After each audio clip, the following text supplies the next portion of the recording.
Alors, pour fabriquer de l'électricité à partir de l'eau, on va utiliser la force mécanique de l'eau qui avance, que l'on va envoyer sur une hélice qu'on appelle une turbine.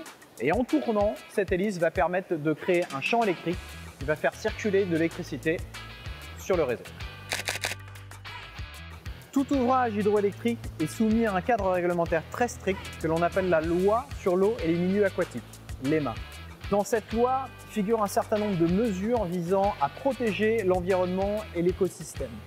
Parmi ces mesures, on va trouver des dispositifs permettant la circulation des poissons, le respect permanent d'une hauteur d'eau biologique qu'on appelle le débit réservé et des ouvrages, vannes, clapets qui vont permettre la circulation des sédiments vers l'aval de la rivière. Il n'y a pas de danger particulier avec l'hydroélectricité dans le sens où tout est très contrôlé et notamment les débits qui circulent dans les centrales pour pouvoir produire cette électricité, c'est une partie simplement de l'eau de la rivière et pas toute la rivière qui vient être turbinée dans la centrale.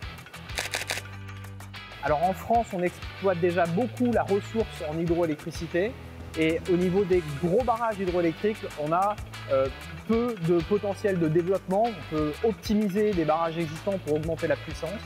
Les perspectives de développement en France sont plutôt sur la petite hydroélectricité pour venir équiper certains cours d'eau, effectivement de centrales, pour pouvoir produire toujours plus d'énergie renouvelable.